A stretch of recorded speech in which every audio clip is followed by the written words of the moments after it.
anything that we can do here to support these young people who are stepping up. You know, we know that the APC and PDP are trying all the tricks, but that mustn't deter us. We are putting a marker down. Chidi stands a good chance. The best way you can make that chance happen is if you get out there and vote. Take the pictures, like I said. Take the pictures, post it online. If you can get the number, the amount of votes, post it. Don't be a hero, like I said. Do not go and be a hero. He's giving phone numbers for people that they can contact each other if something was to go awry. Please don't be a hero. That's a very good advice, and it's one I urge you to stick to hold on to. It is very, you know. Oh, he's back on. Let me see if I can bring him on. Hopefully he'll join us in a minute. The link looks like it might be coming on. Let me just wait. Chidi, throw me an invite, because I can see you, but I can't bring you on.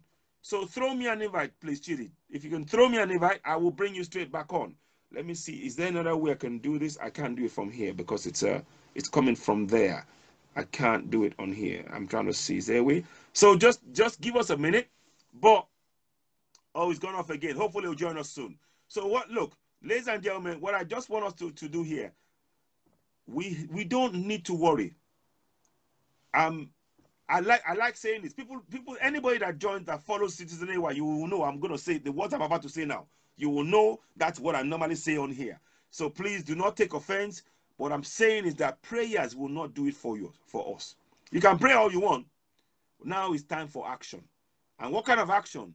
Critical action. We need to appoint, elect the proper people that have got the skills. People like Chidi, Kedet Nwayanwu, to come in as a governor for Enugu and begin to build that state. Build it with your help.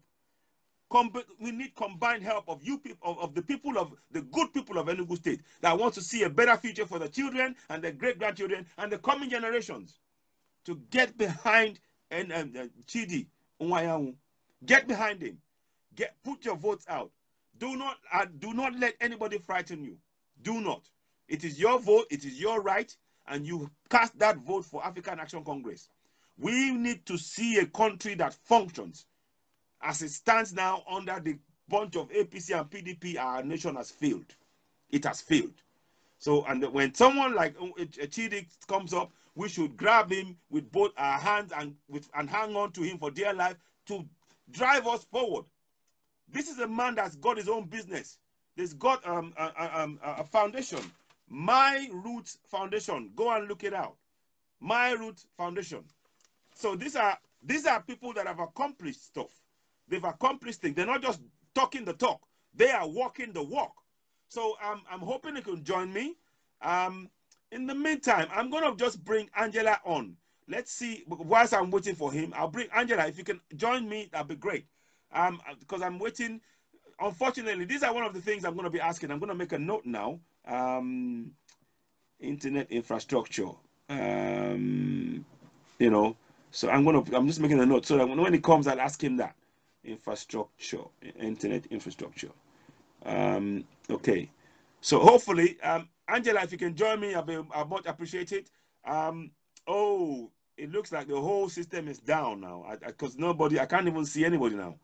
Hi, Oli. I'm going to try and throw me. Can you all throw me an invite? Those who can see this page, just throw me an invite.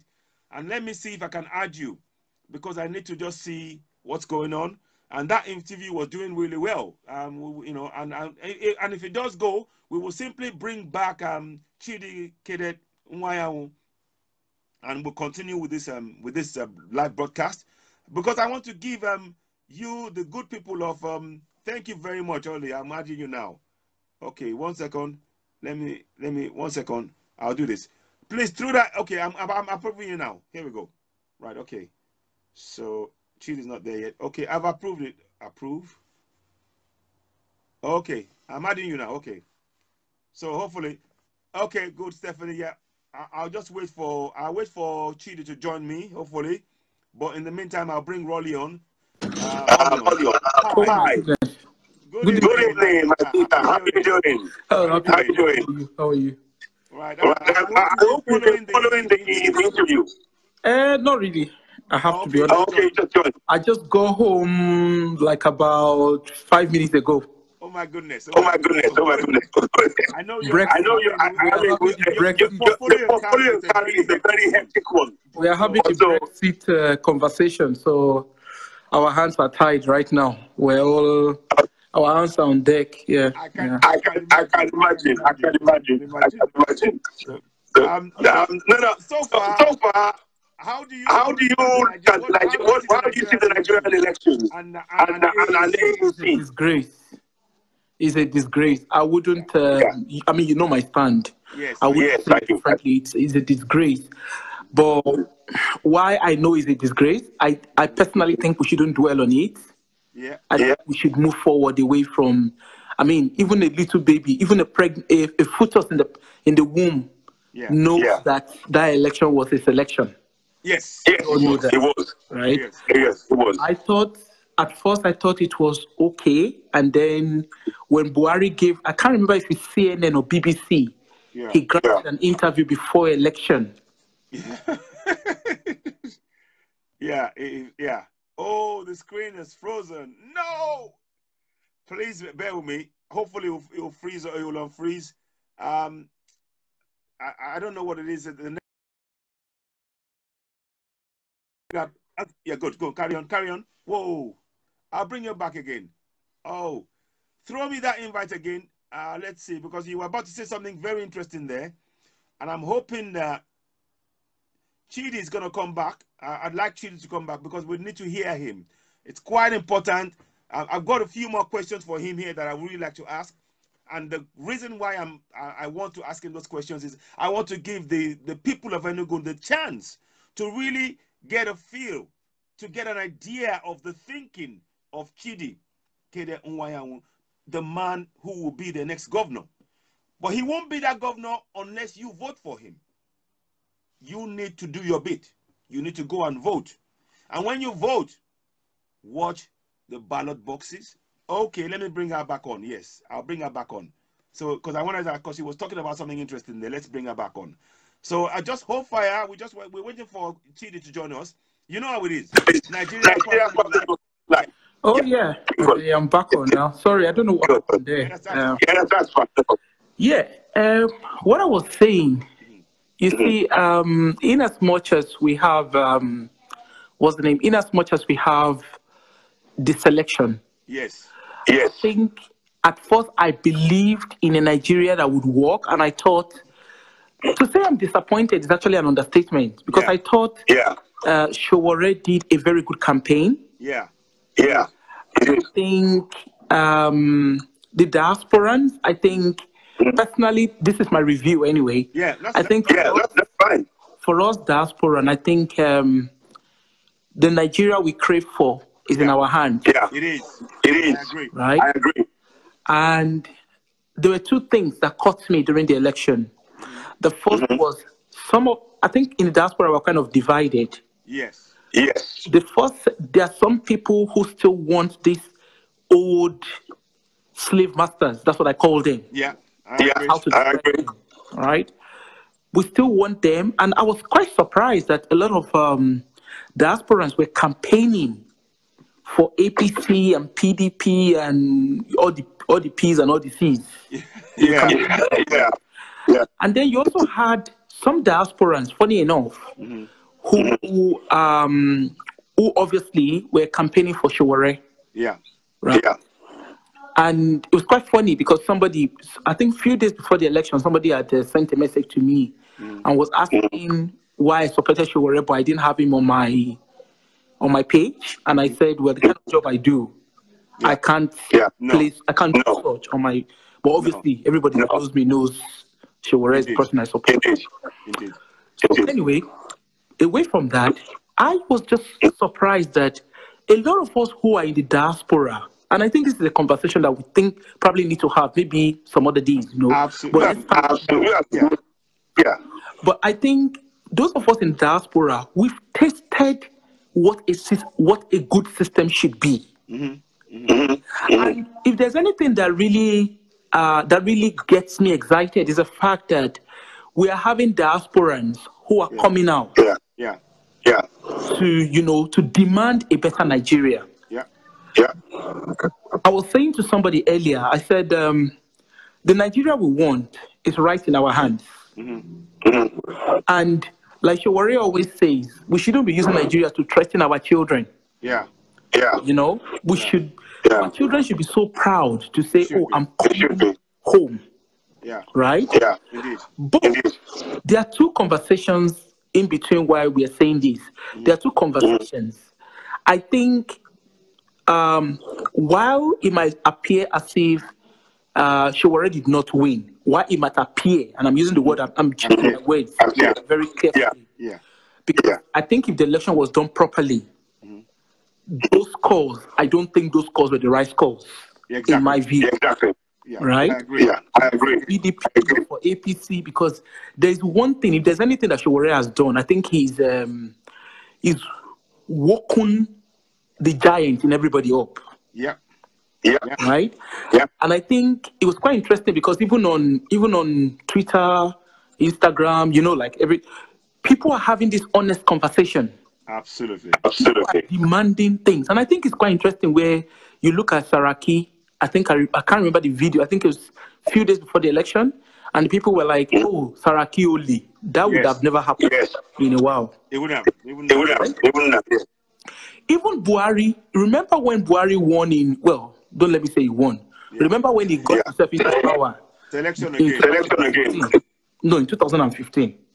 When he got himself into power. It's just that when he got himself into power, there was a kind of celebration.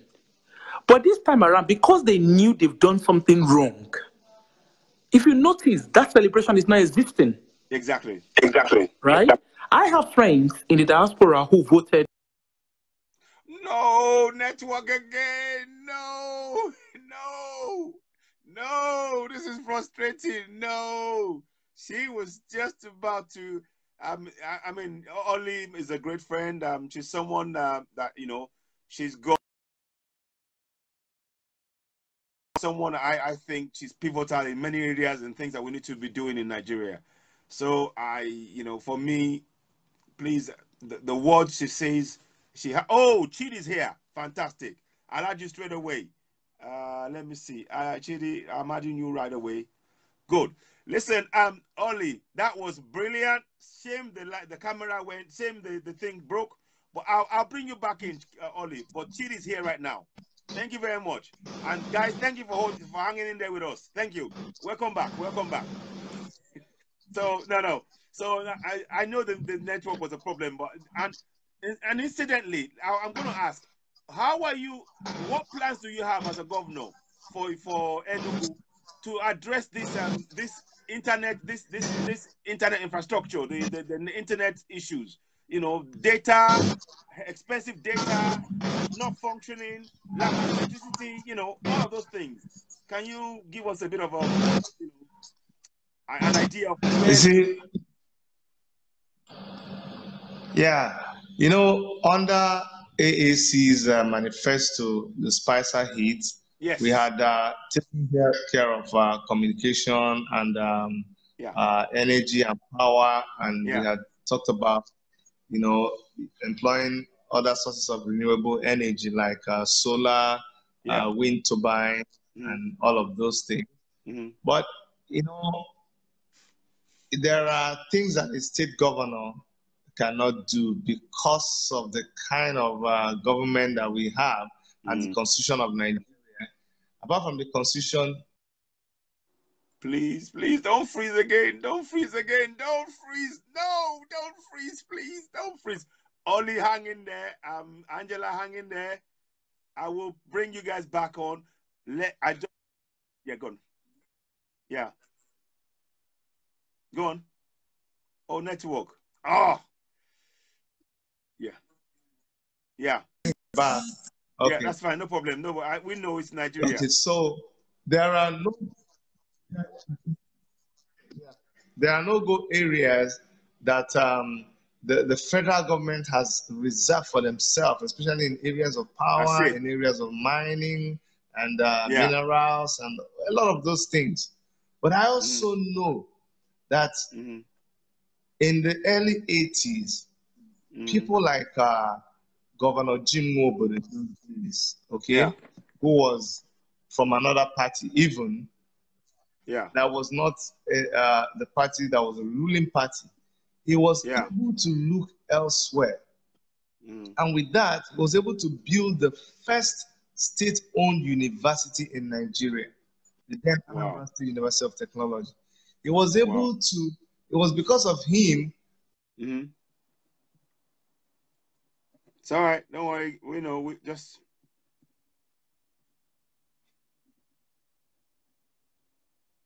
We'll come back. These are one of the reasons. If anybody's wondering why we are so adamant that we need to change a new Nigeria led by Omole Sowore, this is your answer. When you have internet that's been interrupted, studio, and I'll add you back. I am sitting in my studio, and you can see I've got light. I don't have to worry about the light going off. I have broadband. So all my broadcasts that I'm doing right now, it's on my broadband. It's part of my monthly subscription. It's a service I've paid for, and I get that. It's uninterrupted. Uninterrupted. And of course, you got the light, it's the safety, and all of that stuff. That's all we are asking for. We're asking for the same thing in Nigeria. That's all we're asking for. Right now, during this broadcast, on 4, 5, 6 occasions, the broadcast has been interrupted by interruptions from our side in Nigeria. Exactly. It's a disgrace. I agree with you, Oli. I agree with you. Internet is a luxury in Nigeria. And those in power, they know what they're doing. They are deliberately restricting I'm going to add in now, they're restricting the people's ability to be able to, oh, come on, try again, please. Oh, it's just kicked him out. Chidi, try again, please. They are deliberately restricting the ability of Nigerians to have access to information. And I will give a bit more clarity about that in the next discussion when I speak to Chidi. So, but I'm just going to add. Okay, here we go. He's coming on back on now. So thanks for hanging in there. I just think it's really important to speak to Chidi because he's, don't worry. I understand. Everybody understands. But we work with what we got. I'm hoping that's why Nigeria. One thing we've resolved. One thing we've resolved. All of these things, and I know the people here in government, they like it looks like they like some of these things, and they always threaten you. They say, I bet you after a short while you will not be able to survive. So we found a way we don't get frustrated. We are here, we're weathering the storm. We're going to survive it, and we're going to change the system. They want to run us out of the place. They want us to become frustrated. So that's what we keep doing. We disconnect us, we wait, we come back, we keep until we make our point. What Jim Obodo did then was because he was able to.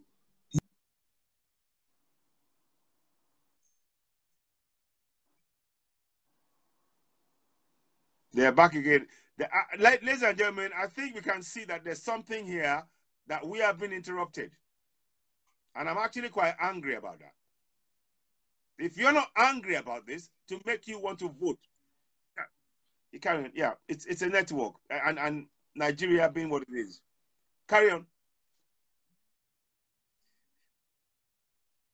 I do apologize, ladies and gentlemen. This is what we have in Nigeria. And you can see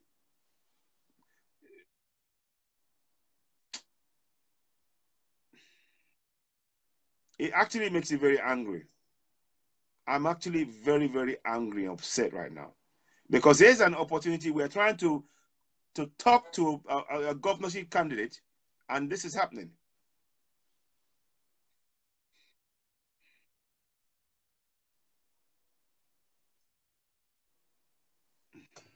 Excuse me. 1 second, please.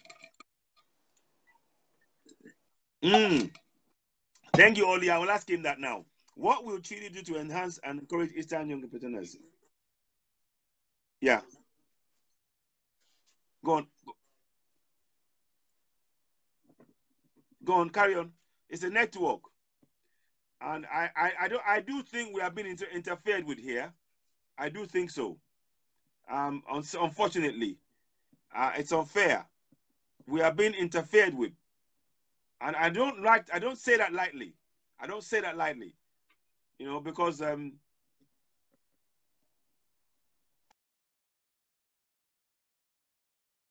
my page for a month. Here we go again. Aladdin, Eastern Young Entrepreneurs. So I was blocked on my page for a month, and I was blocked on the 29th of January. On the 29th of January, Citizen AY's page was blocked, and I was not released back onto Facebook until the 28th of February. On the 29th of January, I was blocked, and I could not go back onto Facebook on Citizen AY until the 28th of February. So this was a deliberate move because they wanted to keep this page quiet. They didn't want us talking.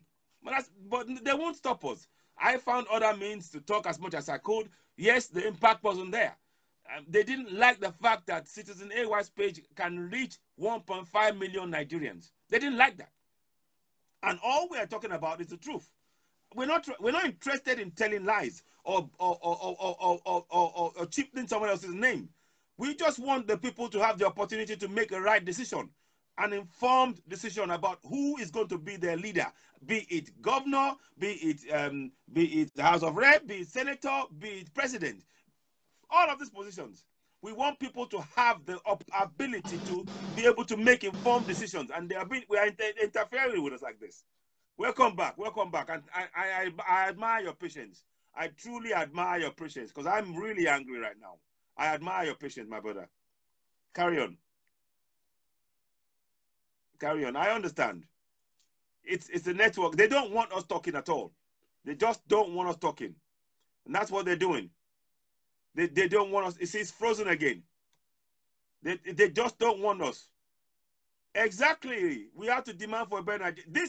This should make you want to, should make you want to vote for Chidi in Enugu right now. What is happening right now? What is happening? We are being interrupted as we're having this broadcast. We are being interrupted. And like I told you before, they closed down this page on the 29th of January until the 28th of February. I couldn't post anything. I couldn't do anything. And here we are now. We are having an interview, a very important interview, I might add, with Chidi Kede Nwayanwu for Enugu State governorship as candidate. I know. It's all right. Don't worry. It's hung again. It's hung again. Ladies and gentlemen, do bear with me. We're just waiting for him to come back on somehow. It's like they don't want this to happen, and I don't understand. You know, they just want to keep Nigerians impoverished. You know, those who are in power, they just want to keep us impoverished, and we can't keep having. Whilst I'm waiting for him to come back, because it's so frustrating. It is so frustrating. Somebody, okay, Stephanie, I'll bring you on board once I'm waiting for him. Ollie, you might throw me an invite later on. I've written your question here. We said, what will Chidi do to enhance and encourage Eastern young entrepreneurs? Very good question, Ollie. So I will be asking him that question when it comes on, if they let us connect. But look, Nigerians, this is what we are faced with. They don't want Nigerians to have access to information because they know that when we have information, we make informed choices. And our job as Nigerians must be to make our people know this. Hi, Stephanie. How are you doing? Good evening, sir. Good evening, my sister. How are you doing? Yeah, I was exactly the question the lady was asking you. I just asked, but maybe you didn't read my comment. Okay. Because as a young girl, I grew up in Enugu. Okay. I schooled in Enugu. I spent all my life in Enugu before I moved back to Lagos. Yeah. And after a few years, and I now moved to the UK. Wow. Enugu is a very quiet place that has been run by, should I say, group of individuals, whereas Enugu is a very diversity state as well. Okay. On just like Port Harcourt, just like Lagos. Yes. And their diversity is enormous and very lovely, but it needed that push, that touch, because everything, Enugu is like a puzzle that is just waiting to be unraveled, and that can be done with the right person on ground. So honestly speaking, I wish the coming governor all is best. And I can see the passion in him. Yes. And I hope that people will come out. I was in Independence layout. I live in Achara layout. Okay. I live in Akpabio. Wow. Abakpanike. Okay. Because my auntie was a police officer, so we all there. Officers mess. Yeah. So it's a very lovely place. You know, where they have the Coca-Cola factory. But it needed that, and a lot of industrial things are happening there. But because this light issue has really, really brought, when they said a state is the northern part of the country is the one now delivering food to them, I was shocked. Yes, I know. Because the best yam you can get is in Enugu. You see? you can personally do your own farming, because we do our own farming behind our house. Wow. We have a big space where we do yam, we do cocoa, we do potato, and it was lovely. The atmosphere on its own. If you remember when they did before the campaign that they went for a jog. Yes. And I was seeing like, this is, you know, they made it, it's quite wonderful. Lagos has nothing. So if Enugu can be open up to the world, it's a great place. It's a really, really great place. So I indulge people of Enugu State. Umunne n'umunna m nọ n'Enugu. Unu chọrọ ipe aka. Unu yeruru onye anka anyị aka. Yari aka. They should do their best and vote for this person. He's passionate and it's what he loves. I can't really go deep about Enugu State politics in the sense that they've made it a family business. Yeah. That within them and ABGA and back to PDP and back to ABGA and that's it. Yeah. So this is the opportunity for a new water to flow in a well river who has been dying for a river that has been dying to be renewed. Yep. This is the time for people to come up and support this honorable gentleman and make this a reality. Indeed. Come Saturday. And I'm sure because they've busted mind. I'm telling you, with the level of what is happening in Lagos, I'm sure it's not, theirs is little. Theirs is little because the language, even the Hausa people settle there, they settle well. You want to eat the best suya, the best kilishi, they've got it. Because they are open states. It's a very open state, multicultural. So I hope people will look into it and blur their shadow away from something they will eat now and it will finish and begin to look ahead. That is why when you say something about internet, and he said that this country, Nigeria, the federal government hold on to things like power, hold on to things like internet, hold on to things like, you know, these are things that they hold. They know that if they release it, it will open the world.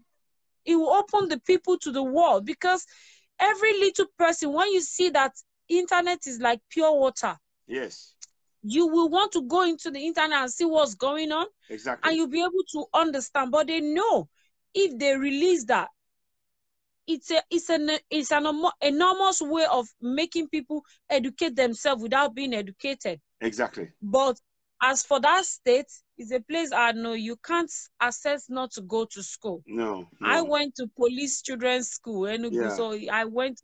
It's a very lovely place. So I wish him all the best, Uncle. Yeah. I wish him all the best. Yeah. He's just said, Chidi just says, I'll read something he just said now. Chidi says, really sorry, guys. That's our story here, 2019. Internet in Nigeria. You know, sadly, that's what we're facing. You know, this is what they can imagine when Shura went to Australia. He was sitting at the bus stop and he said, right where he's sitting, it is the job of the bank opposite the bus stop to distribute internet. In that area. You see. Stephanie, he's back on now. If I can just bring him back on quickly. All right, my sister. Take care. Talk soon. Right, okay. I'm gonna bring you back in, Chidi. Right, okay. So Nigerians, we got work to do. We really got work to do. We know, I'm prepared. They might stop us again. So just be ready. And again, I thank you for your patience. And I read what you wrote just now. And you said, really sorry, guys. That's our story here. 2019, internet in Nigeria. We all get it. That's what it is. 2019, man. You know, in Nigeria, for you to get by, you have like 3 phones with different networks, and they all have double SIM, because whenever, depending on which area you are going, then you buy internet on your phone, then you buy this one, you buy this what is the hotspot, roaming, the personal hotspot, connect to how many. So this one is Glow. I have a Etisalat on my phone. Then you have another one. You have another one here. It's painful. It's painful. So I have switched. It's not. None of them is good. I've switched from this to that to this. I've changed phones. None. Here we go again. Oh man, I do apologize, ladies and gentlemen. It is frustrating. It is frustrating beyond words. Angela, I'll bring you on. I'll wait for you. Angela, I'll bring you on. See if I can bring you on. Okay, I'll wait. I'll bring you on if you can just say a few words. You know, Angela is a great friend, and you all know Angela. She is a lady that's she's a lioness. She's fighting for Nigerians. She's got an organization called Angel Wings and African Health a page, and what she does is she takes things she takes health equipment to Nigeria. She does health checkups, diabetes and things like that for people in Nigeria. She goes to various places. She's been to states in the east and in the south, you know. So she's and also she's a supporter of the AAC. So she's a wonderful lady, someone who I hold in high esteem. You know, she's a lovely woman. Okay. Okay, let's have a look. Is it back? Yeah, Chidi, I'll bring you back in. I'll bring you back on. Okay. Ladies and gentlemen, I have to praise this, that the network might not work because we're in Nigeria. And I don't mind saying to you now, they are interfering with this now. This is being interfered with now. That's what I'm beginning to suspect that, because this is too much. They are interfering. I think so. I really think so. I think so, because this is a bit too much. I've switched every kind of. I mean, why would it be happening to everything? Like one network should have worked, right? But I switched with all the networks. Nothing is happening. They don't want you having this discussion. Period. I know. A lot of things happen like this, but it's okay. Yeah. It's okay. Tell us. I know you said something about the government hold the control in things like this internet and the resources in the ground, the power. But as a governor, you know, sometimes you have to find a way where there's no way. So exactly. As a governor, that's where you can, you know, despite the enormous upheaval in front of, you know, obstacles in front of you, there are things that can do that I'm sure you have in mind. Could you give us some ideas? My brother, look, I'm a businessman. Okay, I have multiple sources of income. I diversify a lot. So, and business is about your ability to relate with people. Okay, if you are able to, because I know the internet providers, the communication giants in Nigeria, they are not also finding this thing funny. But I'm telling you, rather than depending on bribing who is at the helm of our affairs to allow them to render these very, very malnourished services that we get, instead of focusing on that, if you as chief executive is able to make a very conducive environment that will make them make more money by sitting with them and rubbing ideas, not getting angry with them. Like, for instance, the guy at Glow office, he was trying to tell me that, that the reason why this thing, because I got this from them, and says the reason why it's not working very well is because of that area where you are. That area where you are is our mask doesn't cover that place. This one.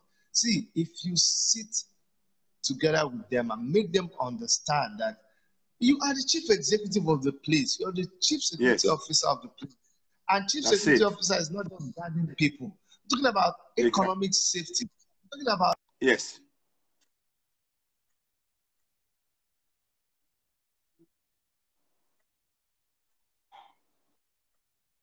quality of life of the citizens of my state. It will be a big worry to me. And I don't think that if the state government is able to talk with you people over and over again and give you conditions for operating in the state, if you don't meet that condition, it is also left for any state government who realizes, any state governor who realizes the power he has, he can do and undo. Because all he needs to do is to leave you and talk with the powers that be over there. And through that, can either force you to do what he wants, not force you, but compel you to do what he wants to do. You. Yes. Find a way to kick you out by bringing in companies that are better. Yeah, you understand? Yeah. So many people who can do better. If the state governor cannot bring them in directly, he will. It's your willingness to do the legwork. You can go. You can help any company come and operate in your state. I'm telling you. All we are saying is not that the government will stop you from doing it, the federal government, but there's nothing where there's a will, there's a way. All those difficult, like me and you will continue. We could have given up a long time ago. You could have gotten frustrated. I could have gotten frustrated. But if we persevere, so it depends on, does the state governor care about minor things like this? All I need, all Glow needs to do to make me have very good signals could just be mounting a mast in this area. So if the governor cares about that, sit down with them and talk over things with them. Sometimes it's just a little solution that will make these things work. Maybe they need a mast, but they tell you, "Okay, governor, we put a mast there. We have to buy generator that will have to run 24 hours. We have to buy diesel. We have to do this." But we also know that the governor of the state runs generator for so many lights. He has access to so many things. So maybe he could share that kind of power or access that he has to certain things with this company. Look, let me tell you something. If every citizen of the state is happy, if people say, if you go to Enugu, their internet is super, this one is super. If everybody is happy, the people will love you and the state will be more enjoyable. So absolutely. It still depends on the personality of the governor. It depends on who he is, his business acumen, how good is he with, brokering very good deals that will make the city very happy.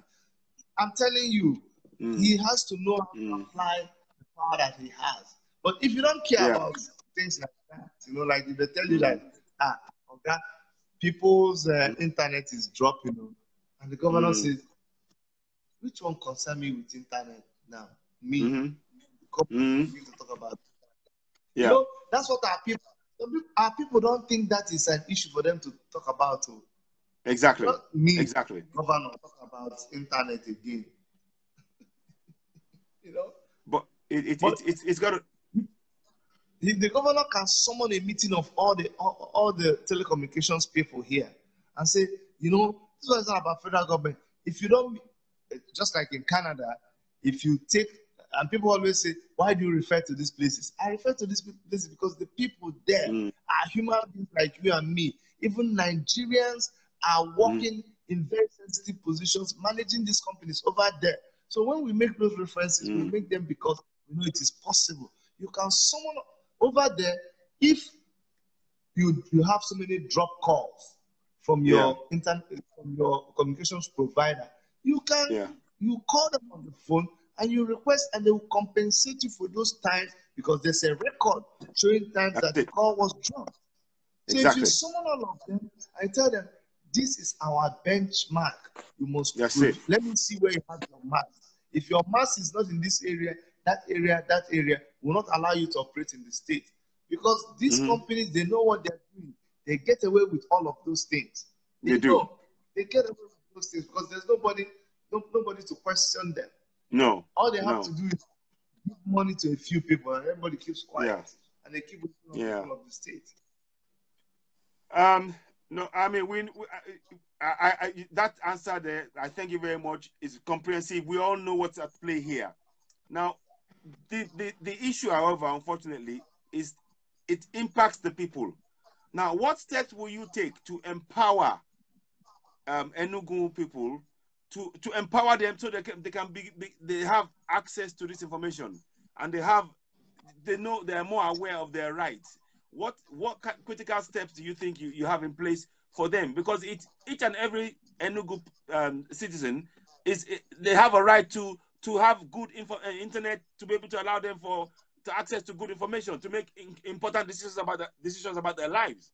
So I'm wondering what kind of things would you how will you help them as a governor? Very simple, my brother.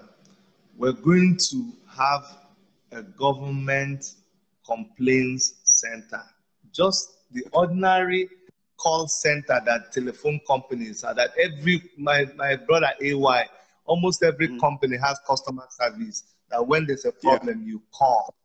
We're just going to have a hall that we're going to employ people. We do not even have to sit in those places. Just employ a couple of people who don't have jobs, and they will be like customer service for the government. So that will give you a number. You call 24 hours, there will be somebody to pick up the phone and listen to you. Let me tell you something. Sometimes you may not have an immediate answer to somebody's problem, but just the fact that when they call Enugu State government number, somebody says, hello, how are you? They say, no, let them rant. They will rant, they will complain. Somebody will say, okay, I've heard you, madam. Would you give us about 24 hours to get back to you on this? And you know how it's normally done. There will be a collection center where we're able to process information that is happening. And we're able to say, this is, I was in Lagos the other day. I was so impressed with what they're doing with them. I think they said it's been there for so many years now. There's a radio station that is devoted to traffic. All they do is traffic. You have people calling in from places, telling you the situation of the traffic. So if we have this system of customer service where the government is treating its citizens like they are, because actually that's what they are. The citizens voted us into power as their servants. So we need to be able to ask what a servant does to their master is to say, how are you today, sir? Is there anything I can do for you? That thing I did yesterday. We wait on, so Enugu State government under my leadership, we wait on the citizens. We must have a way of listening to the citizens, and we'll take it seriously. If ordinary companies can open up their lines and not be afraid of everybody calling them, and they're able to handle it, the state government should be able to do that. Just with that simple method, over a period of time, we would, because what people are afraid in Nigeria is, and that's what kills companies, we don't open ways for feedback. Because we know we are not doing good, because we know what we're going to hear from people, we avoid them. But you know that the best companies in the world are companies that allow you to criticize them. They allow you to give them feedback. They tell you, what do you think of our service? So once we do that, it is going to make sure that because some of these problems, you don't even know. You don't know. As a governor, you don't know. So how would you know if there's no way of hearing back? Of hearing feedback. If you have a way of listening to people like that, there will be no need for people to come and wait in the government house to see the governor. They will not even need to go and see a commissioner, because you're talking to them. You're talking to them. When they talk to the customer service professional, they will now direct their question to the appropriate quarters, and they will get back to you with the answer. Indeed, indeed. Thank you very much. Listen, somebody asked a question here. Ollie, a friend of mine, she said, I think you've answered some of it before, but I wanted to ask again. What will you do to enhance and encourage Eastern young entrepreneurs? To encourage Eastern young entrepreneurs? Yes. My brother, look, people... Oh, network again. Ladies and gentlemen, I'm sorry about this. I'm terribly sorry. It's a network again. They've locked it up again. Yeah, go on. Okay, luckily we're back. It'll come back. I'll go straight to that. Yeah, you're back now? When we buy our cell phones, when we buy our computers, when they break down, guess where we go? We go to the computer village. We go to repairers. Yeah. Indeed. Ah, network. It is so frustrating. It is so frustrating. Do hang there with me, please. I'm gonna try, and if it's gonna go in a minute, I'll bring Angela back on if you can. Angela, can I add you? I'd like your comments, please. We know how this works.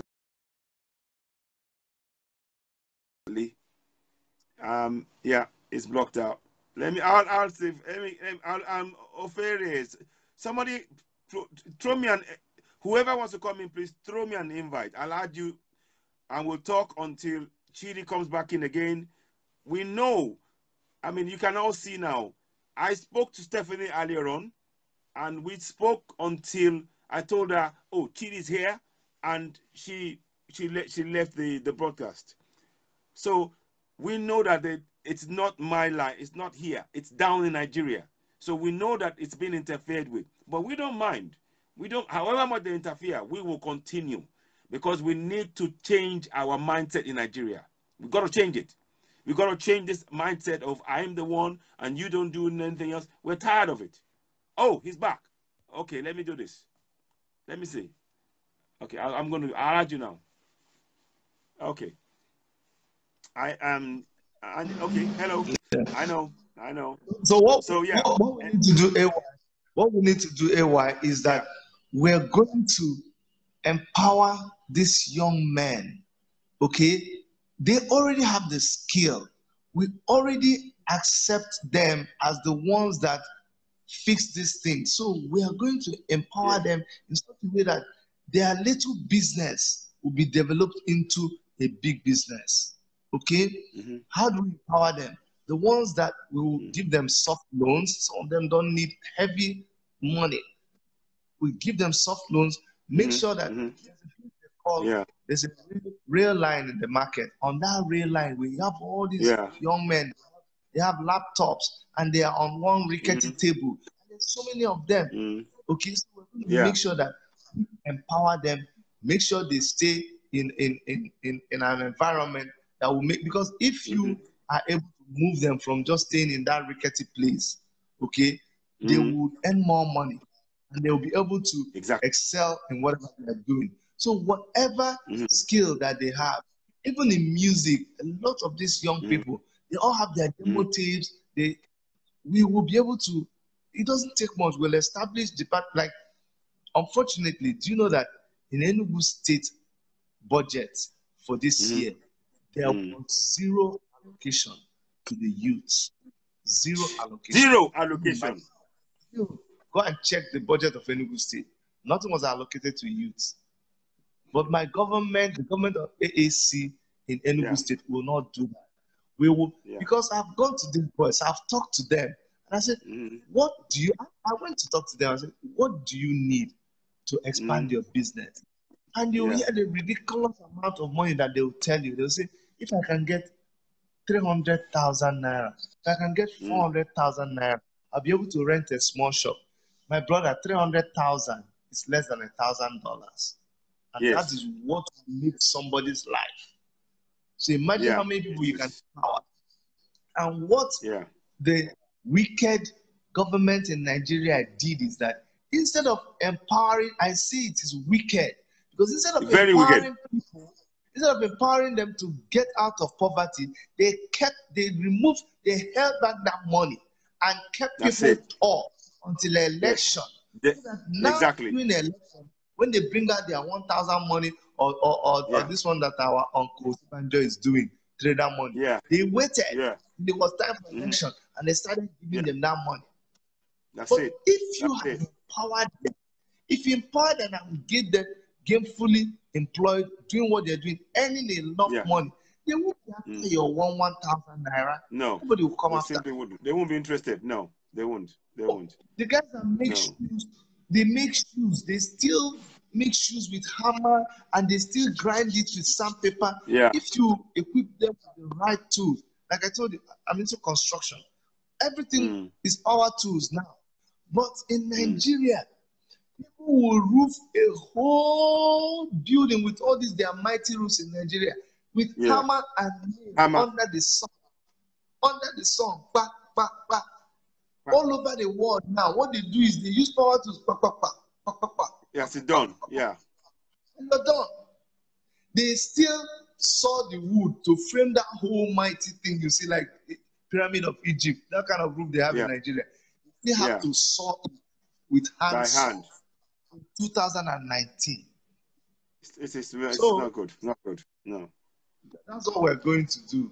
Unfortunately, let me tell you the problem. Let me tell you some of the problems that we have. I went to a place where, to tell you how we have a lot of work to do with the people's mindset.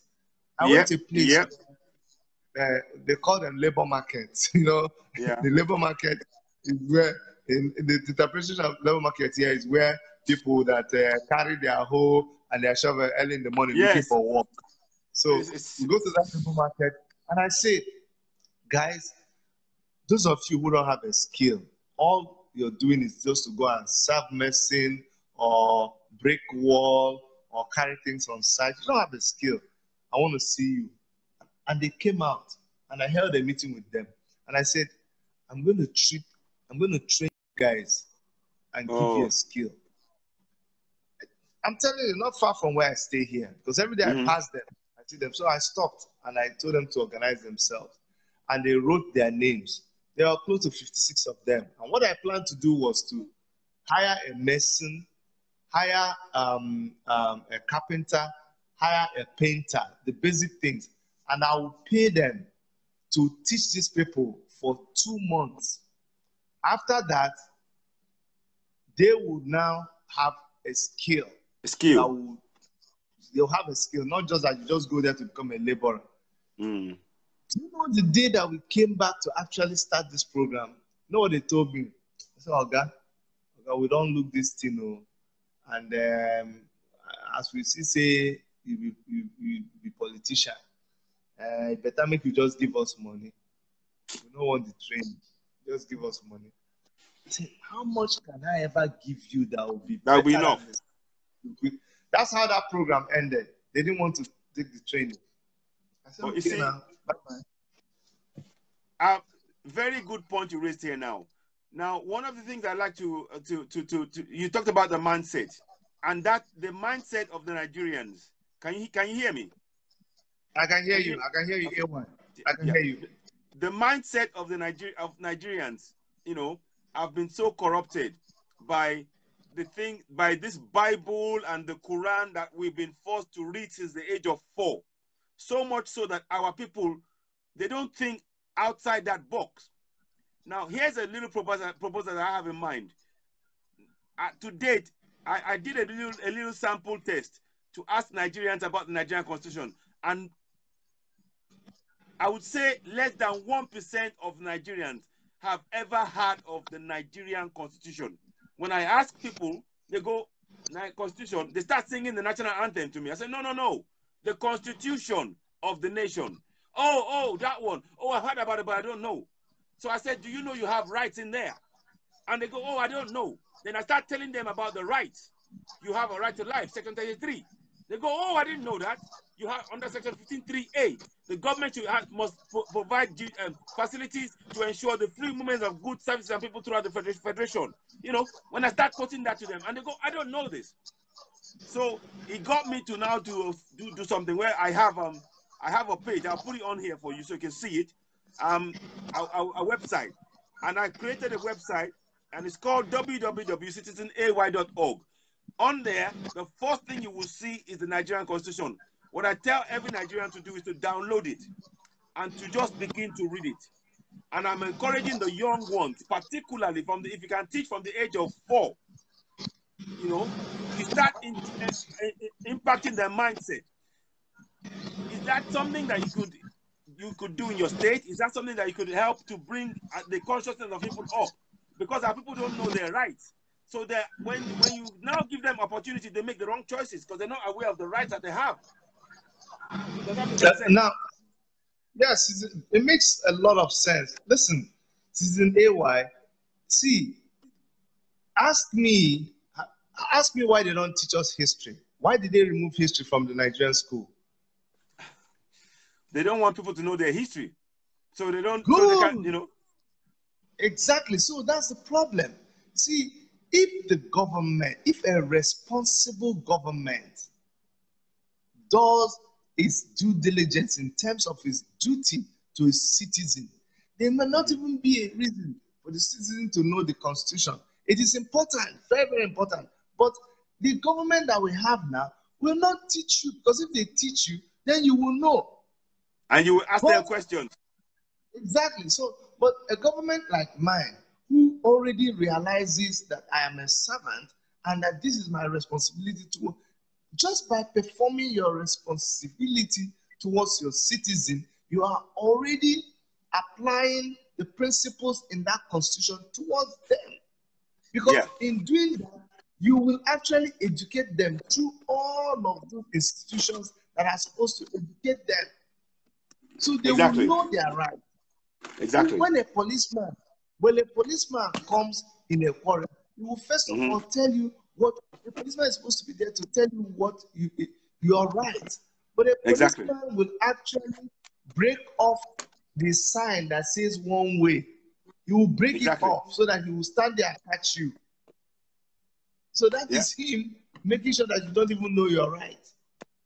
So I agree with you. We will do enlightenment. We will do an enlightenment. In fact, now that you've said this, I will adopt what you have said and actually enshrine it in the curriculum of every school in Enugu State. So they teach Constitution as a subject. Because we can do that. I already want to. But again, remember what we say, because of the government, what they do at the federal. But we will find, we'll find a smart way. We'll find a smart way of making sure that we instill it in our school curriculum so that from a very young age, people begin to know their rights. And the only government that can do that is a government that is willing to allow itself to be scrutinized, to allow itself to be dissected by people. That's the only kind of government that can do that. I'll just add one thing. In the Constitution, it says that sovereignty belongs to the people of Nigeria. So, and the government manages the country on behalf of the people. And that is a very, very important concept that Nigerians must collectively know. Millions of Nigerians, they walk around with that Nigerian passport, but they don't know the rights that come along with it.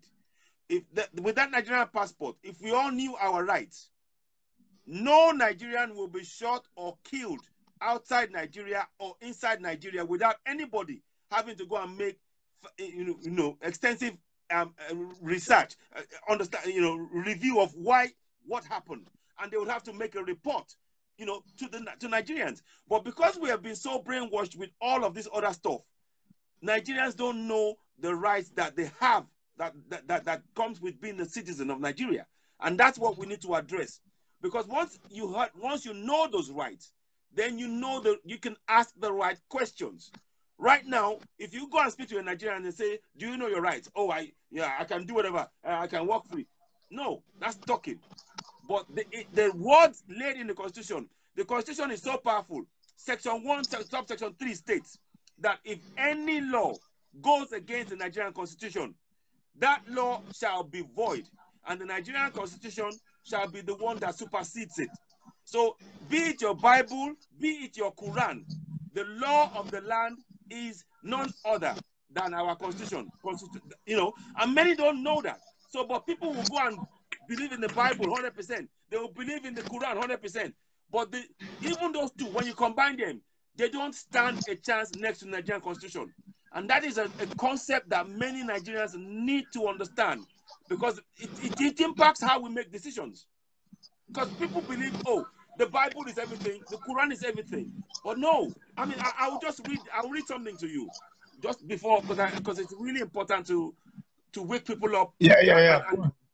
And even as we speak now, for Nigerians, we need to make sure that our people are aware of those rights, and we encourage them.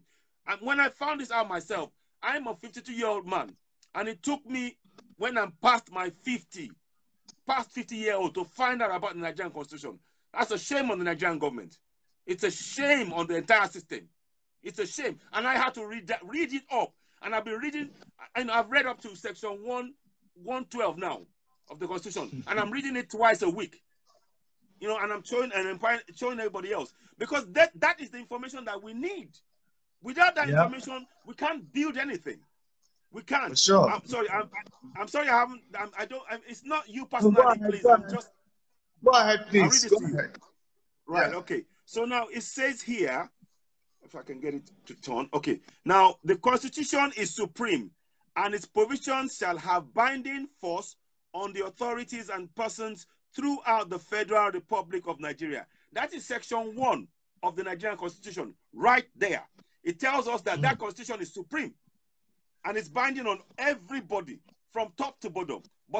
But what the government does is they don't let Nigerians know this fact, because they know if Nigerians start knowing this, they will start asking them questions, and they don't want Nigerians to ask them questions. That's why they put the Bible. That's why they tell us to pray. That's why they will hold three-day prayer sessions, just to keep Nigerians occupied with praying without asking the right questions. So this is something, I think it's something you need to try and, inculcate in what you're doing. You're doing a fantastic job. I like your ideas. But I want, and this is, but what's happened to all of us, myself included, like I told you now, I'm 52 years old, and it's taking me back only 2 years for me to know about the Nigerian Constitution.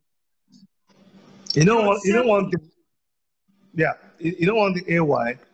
Yeah. Nigeria is like an El Dorado country now. Yeah. Remember when I was telling you about how we've tried to train our agents? Yeah. If it was outside the country, if it was in Canada, for instance, I will not be training agents like that, telling them to stay away. Yes. Because in Canada, I would say, defend your rights, stand your ground, stand down. That's it. You will stay and say, no, this is not going to happen. I insist on seeing this. I demand to see this. I want you to call the... you can say all that. But in Nigeria, my brother, this place is a crazy country. Honestly speaking, there are things that you would want to do, but because you want to, honestly, it's become like wild west. Some places, if you're not careful, you can be shot They can kill you before you get a chance to demand for your right. So see, that's why there is no partial fix for this country. The only fix that will work is a fix from the top to the bottom completely. If a party like the African Action Congress, if somebody like Omar Shore were to be the president, and you have people like me as governors in the state, imagine what kind of a country we would have. Oh yes, I mean, because the only reason why they actually shield you from knowing the truth about the Constitution and all of this is because of the evil that they perpetrate. How would someone, how would a thief reveal to you how he steals and how he does it and how, because you understand what I'm saying? They're going to shield all of these things from you. As long as they are the ones in power, they will do everything. Look at what they do. They twist the law. They twist everything. A country that will fight use everything it has within the powers of the executive to make sure that they manipulate what happens in the judiciary and they install a chief judge ahead of time. That means they already know they are going to rig the election. So exactly.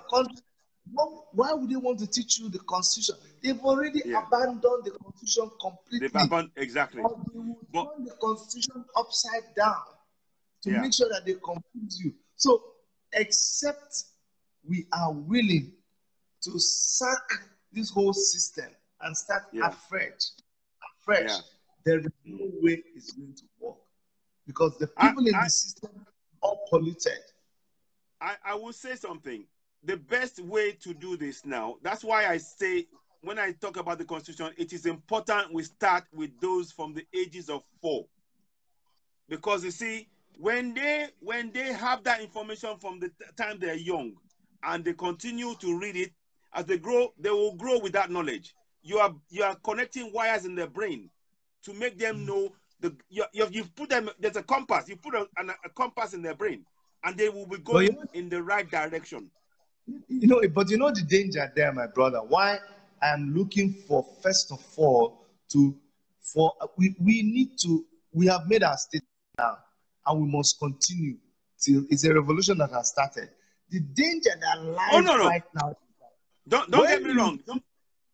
When you train a child now, and he knows the Constitution, knows what they are supposed to do, walks out on the street, wants to actually display what they have learned in that Constitution, they are going to be confronted with ruthless power from a soldier, a policeman, and before they can say Jack Robinson, they find themselves in a corrupt court that is going to jail them, even though they are wrong.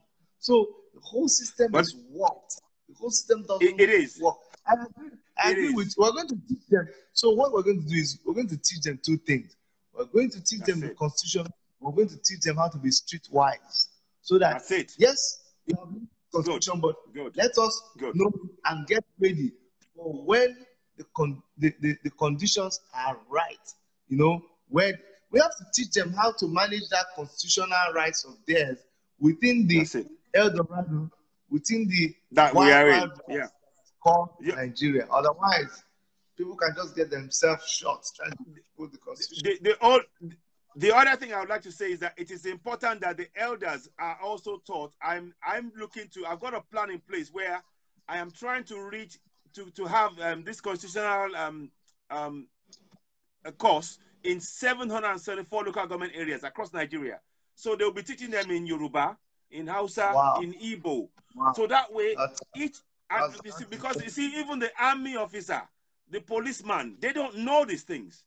They don't know this. They don't know it. So we need to completely reorientate our thinking. It's not going to be an easy job. It's not. Definitely. But I was glad that so what he told me yesterday, he wants to partner with us in doing this.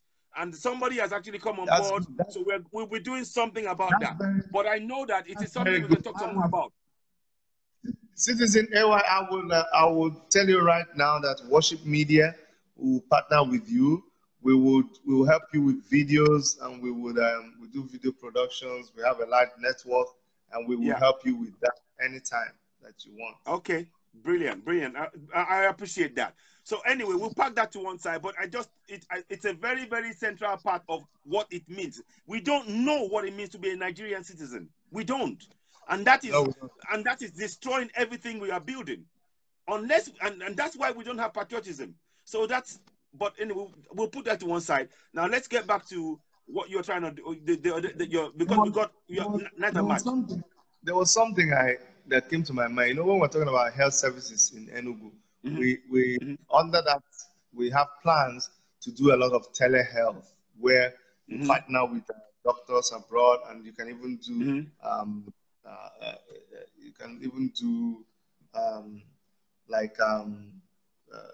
surgeries. You can perform surgeries by program and all that. Yeah. But I just thought about, can you imagine in the middle of a surgery where you guys are communicating through the internet and the video is being related through internet, and the network just goes off. Just dies. Imagine that for a second. That would be terrible. That would be very, very terrible. So anyways, it just came to my mind, and I said, let me just put it out there. But I mean, I presume, I know power is not in your remit, but I'm sure you buy into the idea, the Spicer Heat idea. And that idea is power is central to any viable economy. It's number 2 on the list. There is nothing you can do with. And the thing about Enugu, that is the thing that makes you want to cry.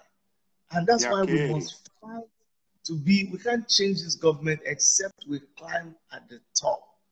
Then the government, the federal, the thing is that the federal government of Nigeria is one huge, powerful monster that has all a sucks the life out of every other thing going on. It is so powerful. Yeah. And you know why? Yeah. Because the constitution that we are operating right now was written by a bunch of military guys. It is not a citizen constitution. It is not something that we deliberated on and adopted. It is actually decrees. It's a set of decrees that were turned into a constitution. So that is why it is going the way it's going on. A state like Enugu, we have coal, we have Udi Hills. The Udi Hills, we have a chain, that hill system that continues up to the Just Plateau. That hill system passes through Enugu. And if you were to install turbines on top of that hill, we have the Milking Hill. If you put turbines on top of that, you can generate so much energy through wind. The average sunshine in Enugu is close to 40, and I'm not kidding you, 40 degrees centigrade. Wow. Average. Wow. Imagine something like that. So let me even be conservative. Let's say you can get like 35. Wow. In countries where you have average sunshine, when they have like 25 degrees or 20 degrees positive, people want to go mad. Yeah. They are using solar energy. Not to talk about us. We can cook yam out in the sun. We can just cook yam. Yes. But we're not using that. No, I mean here. But those are the kind of things that we would need to under your governorship. I'm sure that's what you like to actualize. But I recognize there are obstacles of the federal government, but still our job is to show them a different way. And I'm sure that with the plans of the AAC, that is a blueprint that you can build on and going forward. Of course. You see, the mega vision we have is a derivative of the Spicer Heat. Whatever we have there is already enshrined in the Spicer Heat. When we're talking about civil servants in Enugu State, we're already going to pay them 100,000 naira, like had already promised. When we're talking about energy under infrastructure, it is still the same renewable energy that we're going to introduce here in Enugu State. When we're talking about education, we're going to make education affordable by the same system that is prescribed in Spicer Heat. When we talk about security, using modern technology, using drones, using advanced technology to fight insurgency and insecurity, we're going to do all that, equip our security people with the kind of gadgets that are used in 2019, for God's sake. Somebody was telling me that Fulani headsmen, whenever they attack, they enter one bush, that people actually know that place. In fact, some people have revealed that if you go there, you see some people, when there's a kidnap, they actually keep the people there. And whenever they come and attack, they don't do their escape with vehicles. Isn't that very interesting? They trek. It is. They trek. Yes, they trek. It's madness. So why can't you use it? See, when the incident happens, the security operatives get calls for like 5-10 minutes. Hey, something is happening. All you need to do is send a drone up there and follow them. Exactly. The drone will follow them exactly where the attack is. Indeed. Something as simple as that. Why is it so complicated? It's not, but they're making it difficult. Now, we've got about 5 days before this election. How is the campaign going?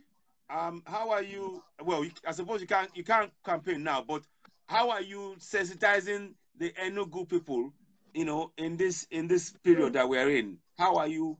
No, we're still campaigning. We're doing a mop-up campaign every day. No, we're campaigning. We have from today till Thursday. And yes, a couple of things. Of course, yes. Yeah, we have places that we regard as the key areas because of the demography of Enugu. So we're going to those places. We're talking to people, reminding them to vote for us. We have the ballot paper samples. We made the flyers we make now. We're not even showing our faces because we discovered that on the D-Day of this election, from our experience from the past election, what those old women are asking is they are looking for your logo. Your face is not going to be on the ballot. So even if they know you went on the ballot, it's your logo. So our focus is on the logo now. So we just did a sample. Interesting. We're not even showing them our face. It's the logo. So and when the first person they ask is, let me speak, they say, Kerebenge Bianca, which means, where will I put my finger? That's all. So our education is, Mama, this is where you put your finger. Say, where? I said, number. And we are fortunate enough, AAC is #1 in Enugu State. We are #1 in the ballot paper. So we did a sample, a small sample, and we were distributing it to them. We are going to have, there's a debate that's coming up. We're making sure that we're on that debate. I think it's going to be on Thursday. Is it going to be aired? Will it be aired? Is it going to be aired? Yes, but it's going to be on radio. It's going to be on radio. The one that was supposed to be on TV, they canceled it. BBC was supposed to have one, they canceled it. The other guys were also, the Youth Council was supposed to have another one, it was canceled. But this one, we are hoping that it is not canceled. If that's not canceled, then so from now till we're going to get really busy. But from now till Thursday, we're going to do all we can to mop up, like we're saying. Go back to we do like two local governments every day. It's hectic. But remember when you sent me a text, I told you we're on the campaign ground. Yes. I saw that. Yeah. Could you do something for me again, please? Can you just give that account number? I've pinned it here, but it will be good for people to hear you say it again, just in case, just to say it out. Yes. You're right, my brother, because every time we make this movement, I'm telling you, it's a lot of money. Yes, it. Yeah. So I'm going to call it now. I've got it on, I won't write it down, but just say it out so they can hear. Yeah. It's Stanbic IBTC Bank, Stanbic IBTC Bank, and the account number is 930-201-6150. It's 930-201-6150. That's the account for the Chidi for Governor campaign team. That's the account number that we're using. And of course, it's pinned to the bottom of this broadcast, so you can just follow it and you can take the details there. Yeah, the good thing to Citizen AY is that what is pinned up here shows the different. We have 3 options that you can make donations to us. You can, if you're in the diaspora, we have our details there for our campaign account in Toronto, Canada. So you can, people can wire money to that place, and we have a GoFundMe account that you can also donate to. Wire into. Makes it easy. Fantastic. Now, also, how are you in terms of mobilization? Getting around cars and things. How's that going? Have you got a routine in place? And how's are you? I mean, in those villages and things, how are you able to get to those places? How's that looking like? Well, we run a very prudently managed campaign. We are not oversized, so we maintain. We don't go around with a lot of cars or a lot of people, because I realize that we mostly do door-to-door campaigns. We go right to the people, okay? And you don't need, and when we are out there, I really want to get to them. I really want to be able to talk to them. So what the other people do is they distribute the flyers, they carry a placard, and with that, we have a compact team. So usually all we need is one bus. We need one bus, and my own vehicle, and then the sound man, the guy who plays the music on the loudspeaker. That's the different arrangement. So usually we just go with a convoy of 3 cars at the most. And if it's a place we don't need music, we just go with 2 cars. That way we are very prudent with buying gas, buying petrol, and then telling the people that are with us.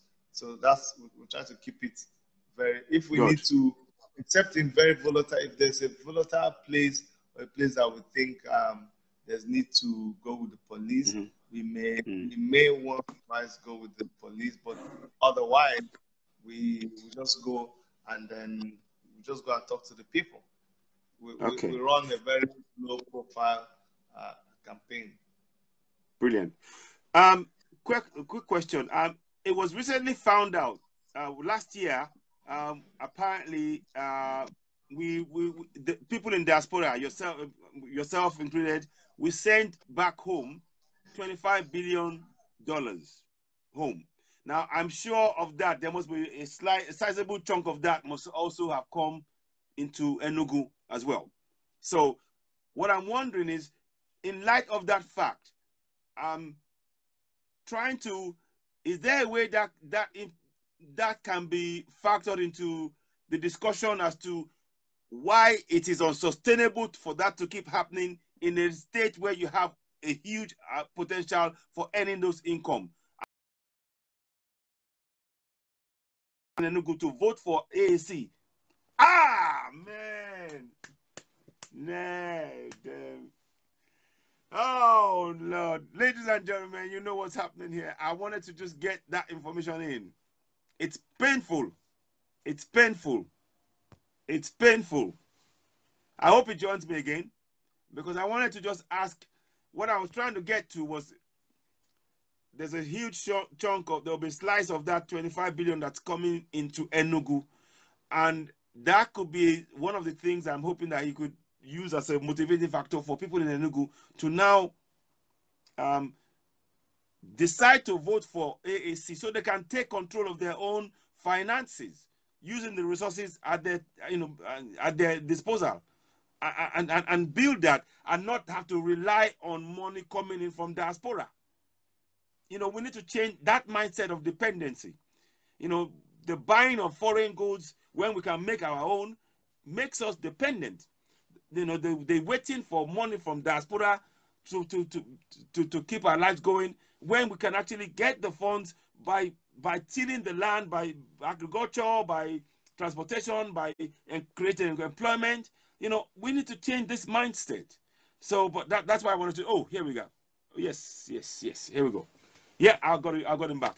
I mean, it's a network issue. Yeah, hello.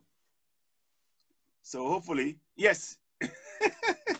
we know how it works. We know how it works. We know how it works. So the 25 billion. And because we can you hear me? Oh, network is gone again. Network's gone again. Yeah, it's gone. Hang on. Whoa.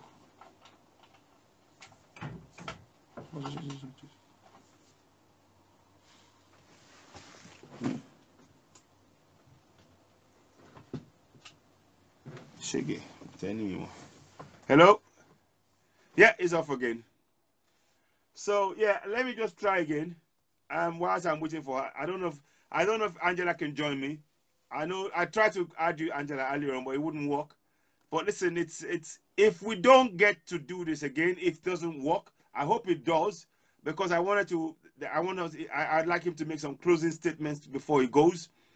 And you know, those of you who are in Nigeria who are going to vote on the 9th of March in the various states where AAC's got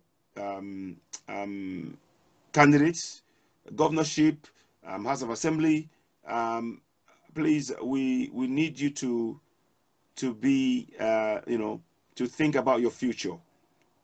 Take charge of your future. Vote for African Action Congress. Right, here we go. I'm going to bring him in.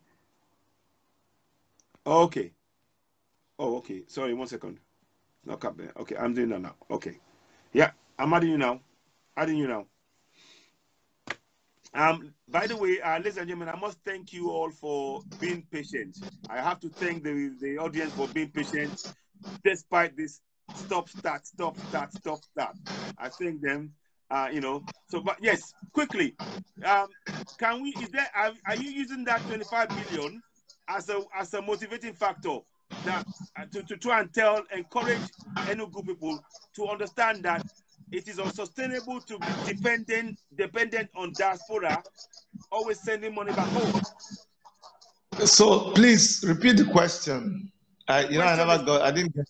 Yes. Yeah. The question is this: the $25 billion that is being sent home by diasporans, yourself included, every year. Are you using that? Have you found a way to use that as a motivating factor to tell Enugu people that, look, it is unsustainable to have that chunk, whatever percentage of that money comes into Enugu, it's unsustainable for diasporans to be sending that money when you have the opportunity to be able to make as much more, if not much more money, you know, invest, doing agriculture, you know, building your own people up, your resources in your land, using it to enrich yourselves, to get the things that you need. You see, the thing is, honestly speaking, AY, our people are, the way the country is here, the way the situation is here, a lot of, there needs to be a practical aspect of things, okay? Yeah. People, you talk to them, it's time we just start practicalize. If a good government is in power, and the people are